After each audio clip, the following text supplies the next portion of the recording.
प्यारे बच्चों, आप सभी का हमारे चैनल पे बहुत बहुत स्वागत है। जितने भी विद्यार्थी 2025 बोर्ड परीक्षा में इंग्लिश का पेपर देने वाले हैं उनके लिए इंग्लिश का एक most important viral model paper लेकर के आ चुके हैं। और बच्चों, इस वीडियो के माध्यम से मैं आप सभी को इस पूरे वायरल मॉडल पेपर का A to Z full solution, वो भी बोर्ड एग्जाम की कॉपी पर बताने वाला हूं। और बहुत सारे स्टूडेंट का कमेंट ये रहता है कि सर आप मेरे को ये बता दो कि बोर्ड एग्जाम में कॉपी कैसे लिखना है, कैसे रिप्रेजेंट करना है, और कॉपियां लिखते समय कौन सी गलतियां नहीं करना है, टॉपर कॉपी कैसे लिखते हैं, इसका भी मेरे को तरीका बता दीजिए। तो भैया, आज के इस वीडियो के माध्यम से मैं आप सभी का सारा डाउट क्लियर करने वाला हूं। इसलिए आप सभी से हम्बल रिक्वेस्ट है, इस पूरे वीडियो को शुरू से लेकर के एंड तक जरूर देख लेना। वीडियो को लाइक कर देना, शेयर कर देना, चैनल पे नए होंगे तो सब्सक्राइब कर देना। बच्चों, अब की बार हर एक बच्चा हर एक सब्जेक्ट के पेपर में 70 में 70 नंबर स्कोर करेगा, वो भी कैसे? मॉडल पेपर भैया अब की बार पक्का लगा करके चलना है। तो बिल्कुल इसी प्रकार का आप सभी का 2025 बोर्ड एग्जाम में इंग्लिश का पेपर देखने को मिल जाएगा। सबसे पहले अपने यहाँ पे रोल नंबर भर देना, नाम वगैरह लिख लेना। 70 नंबर का पूर्णांक होता है, 3 घंटे 15 मिनट का टोटल टाइमिंग होता है। यहाँ पर कोड दिया गया है 801 BG करके। इस कोड को याद रखना, बहुत ही वायरल कोड है भैया। पेपर को पढ़ने के लिए आपको 15 मिनट दिया जाएगा। सभी क्वेश्चन हल करना जरूरी है, भी क्वेश्चन को छोड़ना नहीं है। क्वेश्चन 2 पार्ट में होगा, पार्ट ए और पार्ट बी में होगा। साथ ही बात करेंगे 20 नंबर के 20 बहुविकल्पी क्वेश्चन पूछे जाएंगे, जिनको सॉल्व करने के लिए OMR आंसर शीट दिया जाएगा। अब OMR को भरने के लिए आपको ब्लू या ब्लैक पेन का इस्तेमाल करना है, कहीं भी काटा पीटी वगैरह इस्तेमाल नहीं करना है, ठीक है। अब आइए बच्चों, बिना टाइम को वेस्ट किए सेशन की शुरुआत कर लेते हैं। और सबसे पहले पार्ट ए का निपटारा करते हैं, ठीक है। पार्ट ए का निपटारा करेंगे, उसके बाद से पार्ट बी का भी निपटारा करेंगे। वीडियो थोड़ी सी लंबी बन सकती है, लेकिन पैसेंस बना करके, धैर्य बना करके रहना होगा और पूरा वीडियो देखिए, तब जा करके 70 में 70 लाने का टारगेट पूरा होगा, ठीक है ना। चलो भाई, सबसे हमारा पहला क्वेश्चन 1 से लेकर के 3 तक के लिए पैसेज दिया गया है कि read the following passage carefully and choose the correct option to answer the question that follow. इस पूरे गद्यांश को बढ़िया से पढ़ना है और पढ़ करके 1 से लेकर के 3 तक का यहाँ पे आंसरिंग करना है। तो मैं बोलूंगा कि आप पहले पैसेज को ना पढ़ के क्वेश्चन को पढ़िए, ठीक है। टाइम बचेगा। We are unable to hear a sound if, हम किसी भी साउंड को कब सुन नहीं सकते हैं, तो बिल्कुल ये बात यहाँ पर लिखा गया है, ठीक है, कि वी डोंट सी देम, ठीक है। हम प्रकाश को कभी देख नहीं सकते हैं, ठीक है। यहां पर लिखा गया है, ऑप्शन में देख सकते हैं कि इट इज टू स्लो या लो, या it is too high, it is too noisy, या बोथ ए एंड बी। तो इसका राइट आंसर जो होगा मेरे भाई, बोथ ए एंड बी हो जाएगा, क्योंकि हम किसी भी साउंड को कब नहीं सुन सकते हैं, जब उसका पिच या तो कम होगा या तो सबसे ज्यादा हो जाएगा, ठीक है, तब नहीं सुन सकते। यहां पर लिखा गया ना कि very high we don't hear it, इसी प्रकार से very low in pitch we don't hear it, हम किसी भी साउंड को कब नहीं सुन सकते हैं, जब उसका पिच लो होगा तब, या पिच हाई हो जाएगा तब पर भी, ठीक है। दोनों कंडीशन में साउंड को नहीं सुन सकते हैं। अब अगला हमारा क्वेश्चन क्या है, जरा ध्यान से समझो कि the true extremes are alike means, 2 extreme दिया गया है पैसेज में। Extreme positive is better than extreme negative, excess of anything is not good, we get almost the same result in both the situation, ठीक है। मैंने बताया ना कि अगर पिच लो हो जाएगा तभी भी नहीं सुनोगे, और हाई हो जाएगा तब पर भी आप नहीं सुन सकते हो, यानी कि दोनों कंडीशन का जो रिजल्ट होता है वो अप्रॉक्स सेम ही होता है। तीसरा ऑप्शन यहाँ पर राइट आंसर होगा। अगला क्वेश्चन पूछ दिया कि which of the following passage is opposite of the slow. Slow का यहाँ पे आपको अपोजिट बताना है। स्लो का क्या हो जाएगा, स्लो मतलब धीमा, और रैपिड मतलब बहुत ही ज्यादा तेज, ठीक है। तो सेकंड यहाँ पे राइट आंसर होगा। अगला क्वेश्चन पूछा गया है कि choose the correct option to answer the following. क्या है क्वेश्चन कि आई दैट, ठीक है, dash that there with my parents, I will there, I went there, I had gone there, या ए बी सी तीनों सही है। तो बिल्कुल इसका राइट आंसर यहाँ पे ए बी सी सभी सही हो जाएंगे। ठीक है ना, कि मैं अपने माता पिता के साथ वहां जाऊंगा, या गया था, या जा चुका हूं। ठीक है, चलो अगला हमारा क्वेश्चन क्या है, जरा ध्यान से समझो कि if you want to know, ठीक है, about new things you are conscious, conscious, careless या क्यूरियस। यदि आप नई नई चीजों के बारे में ज्ञान प्राप्त करना चाहते हैं, जिज्ञासु हैं, आपको क्या बोला जाएगा, क्यूरियस बोला जाएगा। चौथा ऑप्शन यहाँ पे राइट आंसर होगा। अगला क्वेश्चन रीअरेंज करने के लिए आता है, हमेशा पूछा जाता है कि रीअरेंज द फॉलोइंग वर्ड्स, ठीक है, clusters to make a meaningful sentence, loves my to share twice brother his. यहाँ पे क्या करना है, सबको रीअरेंज करना है। तो क्या हो जाएगा, सबसे पहले हम क्या करते हैं, सब्जेक्ट लेते हैं, तो माई ब्रदर लव्स, सब्जेक्ट के बाद क्या हो जाता है, वर्ब हो जाता है, उसके बाद ऑब्जेक्ट होता है। तो my brother loves to share his toys, मेरा जो भाई है खिलौने को बांटने में प्रेम करता है। ठीक है, क्या हो जाएगा, तीसरा यहाँ पे राइट आंसर होगा। ठीक, सारे क्वेश्चन को देखेंगे और बोर्ड की कॉपी में पूरा तरीका बताऊंगा, परेशान मत होना। पार्ट बी का भी सोल्यूशन आपको इसी वीडियो के माध्यम से मिलने वाला है, परेशान मत होना। अगला क्वेश्चन बोल रहा है कि which one of the following words is miss spelled. यहाँ पे देखो चार ऑप्शन दिया गया है, चारों में से कोई किसी में गलती यहाँ पे बोला गया है। ठीक है, एक स्पेलिंग में कहीं ना कहीं गलती है, अबंडेंस, अटेंडेंस, एक्सेप्टेंस या एक्विंटेंस। ठीक है, तो इसमें क्या गलती है, अबंडेंस की स्पेलिंग DANC होता है, यहाँ पे DE लिख दिया है, इसलिए क्या हो जाएगा, गलती हो जाएगा। इसलिए हमारा ये पहला ही राइट आंसर होगा, हमको गलती को ही छांटना है। ठीक है, अगला question, he jumped dash the well to save the drowning girl. उसने डूबती हुई लड़की को, मैंने उसने कुएं में डूबती हुई लड़की को बचाया। तो अब यहाँ पे क्या हो जाएगा, इन द वेल होगा कि इनटू द वेल होगा कि फ्रॉम द वेल होगा कि एट द वेल होगा। तो क्या हो जाएगा, ही जम्प्ड इनटू द वेल, क्या हो जाएगा भैया, इनटू द वेल हो जाएगा। ठीक है, सेकेंड ऑप्शन यहाँ पे राइट आंसर होगा। अब अगला हमारा क्वेश्चन क्या आ गया, 9 से लेकर के 10 तक, read the passage given below, choose the correct option to answer the question that follow. सबसे पहले इस पैसेज को पढ़िए और पढ़ने के बाद 9 और 10 को यहाँ पे सॉल्व करना है, 9 नंबर को और 10 नंबर को। समझते हैं, in the poems the ducklings and father swan symbolize. आपके ही पैसेज क्या है, आपके ही किताब का सवाल है कि डकलिंग कौन है और स्वान कौन है। डकलिंग मतलब समझ में आ रहा है, बच्चा होगा, और स्वान मतलब फादर, कौन होगा, पेरेंट्स होंगे। तो चिल्ड्रन हो जाएंगे डकलिंग और फादर हो जाएगा कौन, स्वान, पेरेंट्स हो जाएंगे। ठीक है, चलो इसी प्रकार से अगला क्वेश्चन कि mister Keesing had assigned any extra homework earlier because. अब इसका राइट आंसर क्या होगा, he hated her, Anne was poor in math, any had misbehaved with him, any talked too much in the class। तो भैया 10 number question का right answer क्या होगा, any was poor in the math। ठीक है ना, सेकंड यहाँ पे राइट आंसर हो जाएगा। पैसेज पढ़ेंगे, पूरा पैसेज में ये बात पूरा बढ़िया से हेडलाइन किया गया है। ठीक है, चलो अब आगे भैया आगे समझ लेते हैं। बहुत ही प्यारा क्वेश्चन आ रहा है, इस क्वेश्चन को जरा ध्यान से समझिए, 1 नंबर की बात है और सिंपल से अचीव कर सकते हैं कि choose the correct option to answer the question that follow. सबसे पहले देखो, आपके ही सिलेबस का क्वेश्चन है कि Mandela passed that years in jail. Mandela ने कितने वर्षों तक जेल में अपना जीवन व्यतीत किया, 27, 32, 30 या 29। तो प्यारे बच्चों बात करेंगे, जो मंडेला इंसान था, मंडेला जो था वो 27 वर्षों तक जेल में अपना जीवन बिताया था, यानी कि 27 is the right answer of the question. आगे बात कर लेते हैं कि mahseer is a dash found in a course. ठीक है, क्या बोलेंगे भैया, a large fresh water fish, a small fresh water creature, a small brackish water fish, a large brackish water creature. तो भैया महासियर क्या था, एक large fresh water fish found in the course. ठीक है, यानी कि पहला ही ऑप्शन यहाँ पे क्या हो जाएगा, राइट आंसर यहाँ पे हो जाएगा। सारे क्वेश्चन इंपॉर्टेंट है, सबको ध्यान में रखते हुए करेंगे, समझ में आ रहा है बात।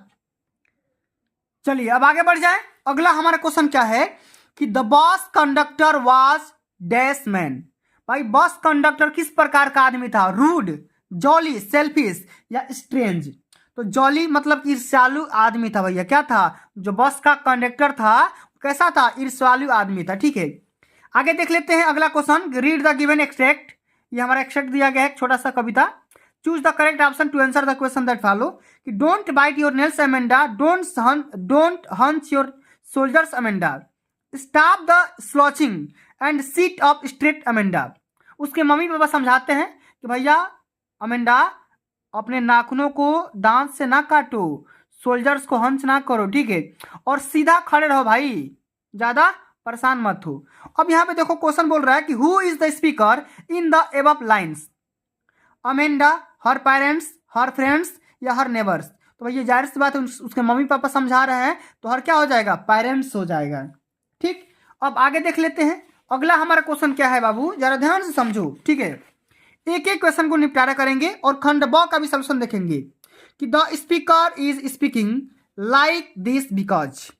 अब इसका राइट आंसर क्या होगा, Amanda is an unruly girl, Amanda remains untidy, instruction can make Amanda behave better. यही इसका राइट आंसर हो जाएगा, क्योंकि जो भी निर्देश दिया जा रहे हैं ऐसा प्रतीत होता है मम्मी पापा को कि जो हम बात बता रहे हैं अमेंडा के बिहेवियर में चेंज लाएगा। अब अगला हमारा क्वेश्चन क्या है कि it was temptation to keep Tricky on as a permanent guest because. अब ये आपके थ्योरी पे आधारित है कि mister Pumphrey did not want Tricky back, Tricky did not create problem, Tricky was not recovering fast, mister Pumphrey sent a lot of eatables that the doctors enjoy. तो इसका right answer क्या होगा, जरा ध्यान समझो। इसका राइट आंसर भैया यही वाला हो जाएगा, क्या होगा बताओ, कि मिस्टर पंफ्रे बहुत सारा खाद्य पदार्थ भेजे थे डॉक्टर के पास, ठीक है, कि रोगी उसको खा करके एंजॉय करेगा। अगला क्वेश्चन कि अनिल टाट हरि सिंह टू, अनिल सिंह ने हरि सिंह को क्या सिखाया, तो खाना बनाना सिखाया और नंबरों को जोड़ना सिखाया कि cook and right, cook right and add numbers, ठीक है, यही इसका राइट आंसर हो जाएगा, cook right and add numbers, ठीक है, सेकेंड ऑप्शन यहाँ पे राइट आंसर होगा। ठीक, अगला क्वेश्चन क्या है, जरा ध्यान समझो कि the book gifted to Albright by his mother was. अच्छा, जो किताब अल्ब्राइट को उसके माता के द्वारा दिया गया था, उस किताब का नाम यहाँ पे पूछ रहा है, तो क्या था कि the travel of monarch x. यही इस बुक को उसकी मम्मी ने गिफ्ट करी थी, डी ऑप्शन यहाँ पे राइट आंसर होगा। अच्छा, अगला हमारा क्वेश्चन बहुत ही इंपॉर्टेंट क्वेश्चन है कि which of the following combinations describes Matilda. Matilda के बारे में कौन सा ऑप्शन है जो कि डिस्क्राइब करता है, ठीक है, कि मटिल्डा किस प्रकार की लेडी थी, rich, beautiful, fashionable, fashionable, ambitions, middle class, ambitions, middle class, satisfied, या रिच, डिससेटिस्फाइड, या एम्बिशन। तो भैया इस क्वेश्चन का राइट आंसर होगा कि फैशनेबल थी, उधार कपड़ा पहनती थी, एम्बिशंस थी, बहुत ज़्यादा उसका ज़्यादा सोच था, और मिडिल क्लास की एक मतलब की लेडीज थी, ठीक है, तो सेकेंड ऑप्शन यहाँ पे राइट आंसर होगा। आगे देख लेते हैं अगला क्वेश्चन हमारा क्या है कि भोली वाज सेंट टू स्कूल, भोली को स्कूल भेजा गया, क्यों, इसका रीजन क्या था कि हर फादर फेल कंपिल्ड, ठीक है, टू डू सैड, या her mother wanted to get educated, everybody else sent his daughters to school, it was necessary for his marriage. बताओ, भोली को स्कूल इसलिए भेजा गया था क्योंकि उसके मम्मी पापा ये चाहते थे कि वो पढ़ लिख करके एजुकेटेड बने, शिक्षित बने, सेकेंड इसका राइट आंसर होगा। अब साथियों आ गया है बात यहाँ पे पार्ट बी। अब ये जो सेक्शन होता है ना भाई, 50 नंबर का पूछा जाता है, कितने नंबर का, 50 नंबर का। तो सारे सेक्शन इंपॉर्टेंट है, इसको भी ध्यान से देख लो, क्योंकि पेपर में इसी में से ज़्यादा इंपॉर्टेंट क्वेश्चन बच्चों को नहीं आता है। ओएमआर तो गलती से ही भर जाओगे, लेकिन यहाँ पे आकर के बच्चे फंस जाते हैं, फिर बाद में जब रिजल्ट आता है तो फिर परेशानियाँ उठाना पड़ता है। हर एक पैसेज का सलूशन समझेंगे, हर एक क्वेश्चन का सलूशन यहाँ पे समझने वाले हैं, जरा ध्यान से समझने का प्रयास करिए, ठीक है। चलिए, तो मैंने आपको क्या तरीका बताया था कि जब आपको पैसेज बड़ा लगे, क्या, जब आपको पैसेज बड़ा दिखे तो भैया आपको पैसेज को तो पढ़ना ही नहीं है, ठीक है, आप क्या करेंगे, उस पैसेज के जितने क्वेश्चन हैं उनको पढ़िए। सबसे पहला क्वेश्चन क्या है कि home does the statue of liberty represent. Statue of जो लिबर्टी था किसको रिप्रेजेंट करती है, क्वेश्चन ये आपसे पूछा गया है। तो भैया इस क्वेश्चन का राइट आंसर कैसे लिखेंगे, तो भैया ये आपको स्टैचू ऑफ लिबर्टी वाले चैप्टर से लिया गया है, तो ये तो आप आसानी से कर जाओगे। सबसे पहले ध्यान से समझो, सबसे पहले क्वेश्चन को करने का तरीका क्या है इसको मैं आपको बता दे रहा हूं, जरा ध्यान से समझो। पार्ट भी यहाँ पे ब्लैक पेन से लिखेंगे और क्वेश्चन आंसर नंबर यहाँ पे पहला, लिखेंगे कि the statue of liberty represent a Roman goddess. अब यहाँ पे देखो इसमें भी लिखा गया है रोमन गॉडेस के बारे में, ठीक है। पूरा बढ़िया से अगर आप पढ़ोगे पैसेज तो बढ़िया से यहाँ पे पूरा समझाया गया है कि the statue of Liberty was a gift from the people France two marks the 100 year anniversary. ठीक है, मतलब कि जो वहाँ के लोग थे अपने देवी को यहाँ पे बताने के लिए, रिप्रेजेंट करने के लिए इसका एक मूर्ति बनवाए थे। अगला हमारा क्वेश्चन बोला गया है कि what is the meant by underline portion. अब यहाँ पे पढ़ने का पैसे कोई मकसद ही नहीं है, बस खाली यहाँ से लेकर के यहाँ तक इसका अर्थ लिख देना है। अगर आपको कुछ भी नहीं यार तो क्या करोगे, बस खाली लाइन लिख दोगे कि Liberty was packed into 214 crates and send to New York city. अब इसका मतलब क्या होगा, तो मतलब यहाँ पे देखो लिखेंगे कि the mean of underline portion is that the statue of Liberty was very huge and that's why it's packed in piece on 214 crates and sended to New York. New York में भेज दिया गया, लेकिन बहुत ही महंगा यहाँ पे स्टैच्यू बनी थी, ठीक है ना। चलो अब अगला क्वेश्चन क्या है कि how did America collect money to install the statue. America जो देश है इस पूरे स्टैच्यू को खड़ा करने के लिए किस तरीके से अपना मनी कलेक्ट किया था, कैसे इंस्टॉल किया था, इसके बारे में आपको यहाँ पे समझना है, लिखना है। तो इसका राइट आंसर कैसे लिखेंगे जरा ध्यान से समझो। इसमें लिखेंगे कि New York newspaper employed people for donation. Donation के माध्यम से लोगों से कलेक्ट कर लिया था चंदा। That money because available, so now this steps they get money for install the statue. लोगों से पैसा एकत्र करके स्टैच्यू को बनाया गया था, ठीक है ना। अब चलिए, अब अगला हमारा क्वेश्चन बहुत ही सिंपल सा क्वेश्चन है, बहुत ही इजी सा क्वेश्चन है। क्या है क्वेश्चन, समझते हैं मेरे भाई। अगला जो हमारा क्वेश्चन पूछा गया है जरा ध्यान समझो, ये वाला क्वेश्चन कि which word in the passage means requested. अच्छा, रिक्वेस्टेड मतलब किसी से आग्रह करना, प्रार्थना करना, आराधना करना, ठीक है। तो भैया रिक्वेस्टेड का मतलब क्या होगा, रिक्वेस्टेड का मतलब होता है इम्प्लोर्ड। क्या हो जाएगा, इम्प्लोड हो जाएगा। बस खाली लिख दो, काम हो जाएगा। 2 नंबर यहाँ से, 1 नंबर यहाँ से मिल जाएगा। अब अगला हमारा क्वेश्चन बोला गया है, जरा ध्यान समझो, राइटिंग वाला सेक्शन से 4 नंबर का क्वेश्चन है, ठीक है। जो मैं तरीका बता रहा हूँ उसी तरीके से लिखोगे, पूरे नंबर मिलेंगे। कि write a letter to your elder brother, अपने बड़े भाई को पत्र लिखिए, हु लिव्स इन दिल्ली, जो कि दिल्ली में रह रहे हैं। शेयरिंग योर फीलिंग्स, अपनी फीलिंग्स को शेयर कीजिए। About how you miss him at home, कि यदि आप घर पे हैं तो किस प्रकार से उनको मिस कर रहे हैं। या तो आप ये करिए कि write an application to principal of your college to complain that the water tanks in the school are not being cleaned regularly. अपने स्कूल के प्रिंसिपल को एक एप्लीकेशन लिखिए कि टंकी को रेगुलरली बेस पे सफाई नहीं किया जा रहा है। तो दोनों क्वेश्चन में से किसी एक क्वेश्चन को सॉल्व करना है, दोनों को नहीं करना है, ठीक है, वरना काम गड़बड़ हो जाएगा। कैसे करेंगे, तो भैया हम यहाँ पे लिखेंगे, अपने बड़े भैया को पत्र लिखेंगे, इंदिरा नगर दिल्ली, यहाँ पे पिन कोड लिख देंगे और यहाँ पे डेट वगैरह लिख देंगे। करने का तरीका से बिल्कुल वही है, कई बार बता चुका हूँ। इसमें लिखेंगे कि dear brother I hope you are doing well. Dear भैया मैं उम्मीद करता हूँ कि आप स्वस्थ होंगे, मस्त होंगे इन दिल्ली। हाउस, ठीक है, योर जॉब गोइंग, आपका जॉब कैसे चल रहा है, ऑन देयर वहाँ पे। मी एंड मम डैड आर ओके हेयर, हम सभी माता पिता भाई बहन सब यहाँ पे बढ़िया है, स्वस्थ हैं। I am writing this letter to you, मैं इस पत्र को आपके यहाँ इसलिए लिख रहा हूँ because we are missing you, हम सभी यहाँ पे आपको मिस कर रहे हैं। Specially I am missing you, special तौर पे मैं आपको ज़्यादा मिस कर रहा हूँ। दैट मोस्ट, ठीक है। I am very excited to meet you, मैं बहुत ही एक्साइटेड हूँ, उत्साहित हूँ। टेक केयर भैया, सी यू सुन, जल्द मिलते हैं। योर लवली ब्रदर XYZ, जो भी यहाँ पे नाम लिखना होगा, बिल्कुल इसी तरीके से आपको लिखना होगा, तभी जाकर पूरे नंबर मिलेंगे। अब अगला हमारा क्वेश्चन यहाँ पे एक आता है, ठीक है। बात करेंगे तो आर्टिकल राइटिंग करने के लिए यहाँ पे देखो, ठीक है, रिपोर्ट राइटिंग करने के लिए आता है, जो कि 6 नंबर का आता है, ठीक है। देख रहे हो ना, कोई 2 टॉपिक दिया जाएगा, दोनों में से किसी को सॉल्व करना है, या तो इंटरनेट पे एडवांटेज और डिसएडवांटेज, ठीक है। देख रहे हो ना, advantage and disadvantage of internet, internet के बारे में लिखिए सही गलत।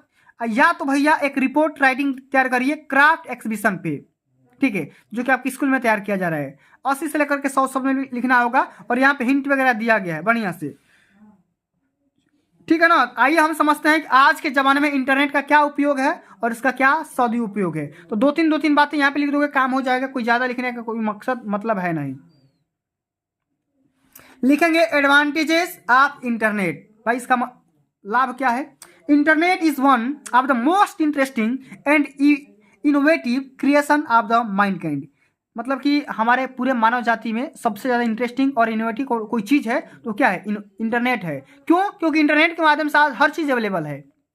It is a revolution in the field of information and technology. मतलब अगर हम बात करेंगे तो इन्फॉर्मेशन मतलब कि सूचना और टेक्नोलॉजी का आज के ज़माना में ये एक रिवोल्यूशन लेकर के आया, नया क्रांति लेकर के आया है। द इंटरनेट, ठीक है, has help the cost effectiveness and easy availability of the information. Internet एक ऐसा चीज़ है जो कि इसके वजह से हम क्या करते हैं, किसी भी इंफॉर्मेशन को, कोई भी चीज़ हम अगर आसानी से अचीव कर सकते हैं, स्कोर कर सकते हैं, प्राप्त कर सकते हैं, ठीक है ना। और किसी भी चीज़ का हम प्राइस भी देख सकते हैं। और डिसएडवांटेज क्या है भाई, इसका हानि क्या है, spending too much time on the internet affect your eyes. ज़्यादा मात्रा में अगर इंटरनेट पे टाइम गुजारेंगे तो भैया क्या होगा, आंखें खराब हो जाएंगी। People using too much internet, लोग जो होते हैं ना वो ज़्यादा मात्रा में इंटरनेट का यूज़ कर रहे हैं, इसकी वजह से क्या हो जाएगा, disconnected from the real world, जो कि रियल वर्ल्ड से दूर हो जाएंगे धीरे धीरे। Internet is a medium for spreading fake news and rumours. Internet एक ऐसा मीडियम होता है जिसकी वजह से हम रिमर्स मतलब कि गलत अफवाह और न्यूज़ को भी हम फैला सकते हैं, ठीक है, सही बात है, इस तरीके से लिखेंगे। अब अगला हमारा क्वेश्चन क्या है, जरा ध्यान से समझो। चौथा नंबर क्वेश्चन, ठीक है, कि write the following sentences by changing into indirect speech. 2 number का है कि the boy said to the teacher please give me 1 days leave. अब इसको क्या करना है, इसको इनडायरेक्ट में चेंज करना होगा। तो कैसे करेंगे भैया, अब देखो इसके रिपोर्टेड स्पीच के अनुसार, रिपोर्टेड वर्ब के अनुसार भैया इसको क्या कर देंगे, चेंज कर देंगे। तो the boy requested to the teacher to grant him a 1 day leave, इस प्रकार से लिखेंगे। अब अगला होता है हमारा वॉइस भी आता है, एक्टिव को पैसिव में चेंज करना होता है या पैसिव को एक्टिव में बोल देता है चेंज करने के लिए। होम टॉट यू इंग्लिश, आपको इंग्लिश किसने पढ़ाया। अब इसको क्या करना है, पैसिव में चेंज करना है। तो कैसे करेंगे, हु का क्या होता है, बाई होम हो जाता है, by whom was English taught to you, ठीक है। चलो अगला क्वेश्चन पंक्चुएट करना है, ही रोट आई कैंट, ठीक है, come became I will, I am will. अब इसको कैसे सॉल्व करेंगे भाई, लिखेंगे कि ही रोट, उसने लिखा, आई कैन नॉट कम, मैं नहीं आ सकता, क्यों, क्योंकि भैया मैं बीमार हूँ, आई मिल। इस प्रकार से कामा और इन्वर्टेड कामा लगा करके लिखना होगा, तभी जाकर के पूरे नंबर यहाँ से मिलेंगे। अब अगला हमारा क्वेश्चन जो आता है ना, ये ट्रांसलेशन करने के लिए आता है कि कल सुबह मैं पुस्तकालय जाना चाहता था, उस समय मेरा मित्र मुझसे मिलने आ गया, ठीक है, हम शाम तक साथ रहे, मित्र से मिलकर मैं खुश था, किंतु पुस्तकालय न जाने के कारण दुख भी हुआ। तो इस क्वेश्चन को कैसे सॉल्व करेंगे, समझो। Yesterday morning I wanted to go to library, ठीक है, एट दिस टाइम, उसी समय, अ फ्रेंड ऑफ माइंड, मेरा मित्र, कम टू मीट, मुझसे मिलने आ गया। वी स्टेड टुगेदर, हम लोग साथ में रहे, टिल द इवनिंग, शाम तक। आई वॉज हैप्पी, मैं बहुत ही खुश था, क्या करके भाई, उससे मिल करके, विद माई फ्रेंड्स, ठीक है। But also felt sad because of not being able to go to the library, लेकिन इस बात से मैं दुख भी हुआ कि लाइब्रेरी नहीं जा सका, ठीक है। तो बढ़िया से एकदम अपने भाषा में भी इसको ट्रांसलेशन कर सकते हैं। ऐसा नहीं कि जो मैं यहाँ पे शब्द यहाँ पे इस्तेमाल कर रहा हूँ, जो मैं सेंटेंस यहाँ पे दे रहा हूँ या जिस मैं टेंस में लेके जा रहा हूँ उसी में, उसी सेंस में लेकर के जाओगे, आप अपने सेंस के माध्यम से भी दे सकते हो आंसरिंग, ठीक है ना। अब चलो यहाँ पे भैया आ गया, यहाँ पे बस खाली लिटरेचर आ गया, जो कि आप अपने हिसाब से भी कर सकते हो, ठीक है, इसमें कोई ज़्यादा बताने वाली बात है नहीं। Answer the following question in about 30 to 40 words. अब mention varieties of breads that area in essential parts of the celebration in Goa. अब गोवा में जो सेलिब्रेशन मनाया जाता, उत्सव मनाया जाता था, एसेंशियल पर्व के बारे में, उसके वेराइटीज लिखना है। आना ही तो भाई ये लिखो कि who took pity on the young seagull, ठीक है।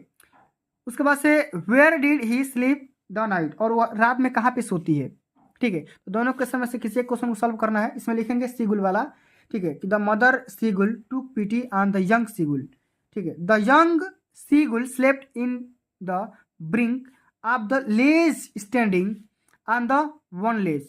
अब देखो अपने पैर के एक किनारे पे उसको सुलाती है, ठीक है। क्लोजिंग वन आई, एक आंख बंद कर लेती है, and the other, an other. He pretended to fall asleep, attractive sympathy from his parents but is hardly made by difference। तो भैया इस प्रकार से अपने शब्द में यहाँ पे लिख सकते हो जो आपके दिमाग में आ रहा होगा। अगला हमारा क्वेश्चन क्या है, देखो, अगला क्वेश्चन कि how did Valli save money for the bus ticket, या why was Lencho angry with the post office employees, Lencho ने पोस्ट ऑफिस के एम्प्लॉय पर क्यों गुस्सा हो गया था भाई बताओ। इसमें लिखेंगे कि Lencho was angry with the post office employees because he doubt, उसको शक था, that they had taken out 30 pieces from the involve, उसको शक था कि 100 पैसे में से 30 पैसा तो भाई ये कर्मचारी चुरा लिए हैं। ठीक है ना। चलो अगला हमारा क्वेश्चन क्या है, जरा ध्यान से समझो। छठवां का पहला बताया है यहाँ पे देखो कि व्हाट लेसन डिड किसा Gotami learn in the and. ठीक है, इसको कैसे लिखेंगे, क्या तरीका है समझो। किसा गौतमी लर्न, ठीक है, in the end that death and birth are two quants of the life, जीना और मरना जीवन के एक पहलू है सिक्के के। It is common to all, सब में होता है। Finally Kisa Gotami learn that death is for everyone, मृत्यु सबके लिए है और जन्म भी सबके लिए है। No one can deny this fact, माने पूरी दुनिया में इस बात से कोई नहीं, मतलब कि इस बात को कोई नकारात्मक तौर पर नहीं ले सकता है, या इसको ऐसा नहीं कि इसको नहीं मान सकता है, ये सत्य है। People mourn and weep over death but only the wise accept the truth and don't grieve. ठीक है, इस प्रकार से सॉल्व कर देंगे, काम हो जाएगा। अगला 7वां नंबर क्वेश्चन में आपको यहाँ पे एक कविता लिखना है, नहीं तो आप सेंट्रल आइडिया भी लिख सकते हो, कोई दिक्कत है नहीं। देख रहे हो ना यहाँ पे मेंशन, आप इस पे in the tiger in the zoo, इस पे आप एक क्या कर रही है, एक कविता लिख दीजिए, नहीं तो 4 लाइन की कविता लिख दीजिए।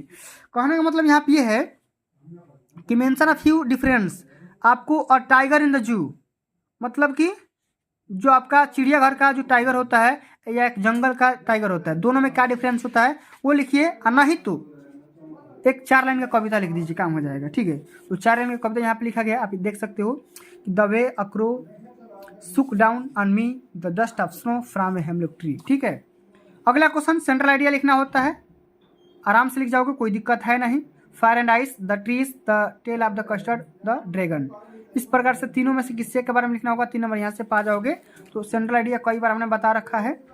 ठीक है, फायर एंड आइस पे यहाँ पर लिखा गया है।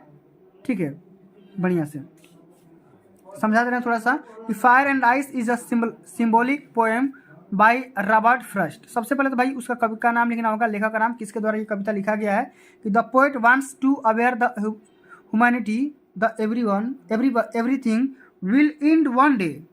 कहने का मतलब यहाँ पे है कि जो कवि रॉबर्ट फ्रॉस्ट थे ये बोलना चाहते हैं कि कोई भी चीज़ है ना वो या तो फायर है या तो आइस है। ठीक है, कहने का मतलब उनका ये है कि भाई एक ना एक दिन हर चीज़ खत्म हो जाएगा। ठीक है, आगे लिखेंगे कि one day as a result of human misdeeds the poet say that both fire and ice destructive fire of violent desire will be put the world to an end. ठीक है, इस प्रकार सॉल्व करेंगे। अब अगला हमारा 2 question और बच गया, इसको भी देख लेते हैं क्या है क्वेश्चन, समझ लेते हैं भाई, अपने लेवल से देख लो भाई कि answer one of the following question 30 से लेकर के 60-40 शब्द में लिखना होगा कि what did the doctor to do to cure Tricki, or what did Griffin wants to prove could he do that. तो दोनों में से किसी को सॉल्व करना है। और यहाँ पे 10वां नंबर भी सेम वही वाला क्वेश्चन है कि what could have happen if Matilda had not lost the necklace, or suppose you are Holly and now you are a teacher, write about your family, your childhood and your parents life. इस प्रकार से दोनों question का यहाँ पे answer लिखा गया है, देख सकते हो कितना बढ़िया से, इसका स्क्रीनशॉट भी कर सकते हो, कोई दिक्कत की बात नहीं है। तो भैया ये तरीका होता है कॉपी लिखने का, और कॉपी जब भी लिखो बढ़िया से लिखो, सुंदर अक्षरों में लिखो, तब जाकर के पूरे नंबर मिलेंगे, वरना नंबर तो कटना तय है। प्यारे साथियों, आज के लिए बस इतना ही। अगर ये वीडियो आप सभी को अच्छी लगी होगी, हेल्पफुल लगी होगी, तो वीडियो को लाइक कर देना, शेयर कर देना, चैनल पर नए होंगे तो सब्सक्राइब कर देना। जल्द ही मिलते हैं अगली वीडियो में, तब तक के लिए जय हिंद, जय भारत, वंदे मातरम।